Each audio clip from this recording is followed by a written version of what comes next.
Tamil Junior August 2011. Get ready. 10 seconds. 5 seconds. Start. தலைவர் அவர்களே, ஆளுநர் கூட்டு அவையில் ஆற்றிய உரைக்கு நன்றி தெரிவிக்கும் தீர்மானத்தை நான் முன்மொழிகிறேன்.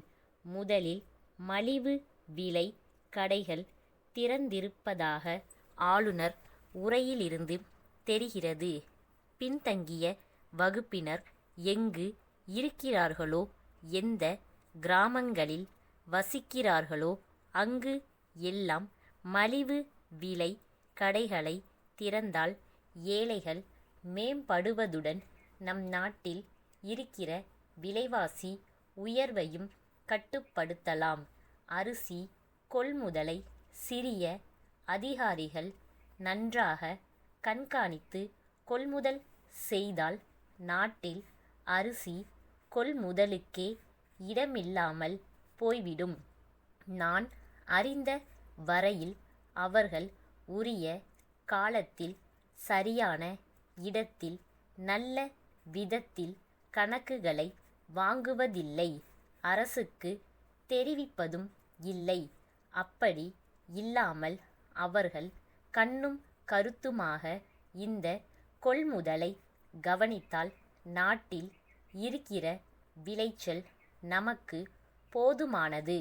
நமக்கு இருக்கிற பற்றாக்குறையை பார்த்தால் மிக குறைவாகத்தான் இருக்கிறது.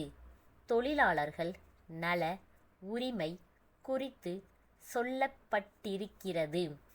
தொழிலாளர்களுக்கு கட்டாயமாக காப்புறுதி திட்டம் அமல் செய்யப்பட வேண்டும். முதலாளிகளும் அதிபர்களும் பங்கு கொண்டு அவர்களும் பாதி பங்கு அளிக்கக்கூடிய ஒரு திட்டமாக வகுத்தால் தொழிலாளர்களுடைய பொருளாதார நிலை வளர உதவியாக இருக்கும்.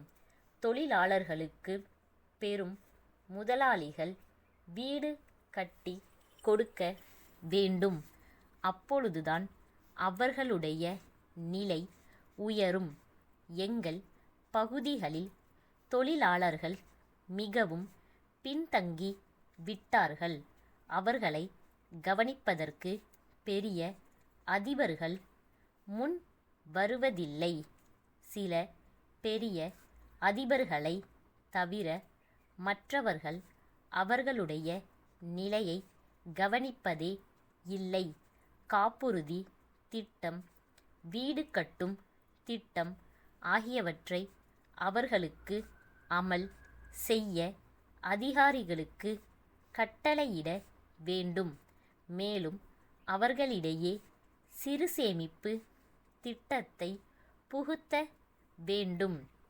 அதற்காக அவர்களிடத்தில் நல்ல பிரச்சாரம் செய்ய வேண்டும். அப்படி செய்தால் அவர்களுடைய பொருளாதார வசதி பெருக உதவியாக இருக்கும். தமிழ்நாட்டை பொறுத்தவரையில் 5 ஆண்டு திட்டங்கள் ஒழுங்கான முறையில் நிறைவேறி வருகின்றன. தமிழ்நாட்டை பொறுத்தவரையில் திட்டங்கள் குறையற்ற முறையில் நிறைவேறி இருக்கின்றன என்பதை பார்த்து நாம் எல்லோரும் மகிழ்ச்சி அடைகிறோம். நாட்டில் வேகமான பொருளாதார வளர்ச்சி வேண்டும் என்றால் தொழில் துறையில் வேகமாக முன்னேற வேண்டும்.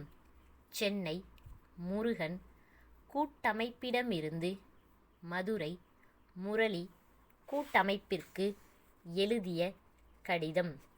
அன்புடையீர், தங்களுடைய கடிதம் கிடைத்தது. தாங்கள் கோரியிருந்த சாமான்கள் தங்களுக்கு வந்து சேருவதில் காலதாமதம் நேர்ந்ததற்கு வருந்துகிறோம். அதே மாதிரி சில பொருள்கள் சேதமடைந்துள்ளன என்பது குறித்தும் எங்கள் வருத்தத்தை தெரிவித்துக் கொள்கிறோம். குறித்த காலத்தில் தாங்கள் கேட்ட சாமான்களை நாங்கள் அனுப்பியும் போக்குவரத்து காரணங்களினால் அவை உங்களுக்கு வந்து சேர்வதில் காலதாமதம் ஏற்பட்டிருக்கிறது. சரக்குகள் சேதமடைந்ததற்கும் காரணம் போக்குவரத்துதான். இது எங்களால் தவிர்க்க முடியாதாகிவிட்டது. இருந்தபோதிலும் நாங்கள் இது குறித்து ரயில்வே நிர்வாகத்தினருடன் தொடர்பு கொண்டுள்ளோம். சேதமடைந்திருக்கிற சரக்குகளை உடனே எங்களுக்கு திருப்பி அனுப்பி வைத்தால் அவற்றுக்கு பதிலாக நாங்கள் புதிய சரக்குகளை அனுப்பி வைக்க தயாராக உள்ளோம். தங்கள் உண்மையுள்ள ஸ்டாப்.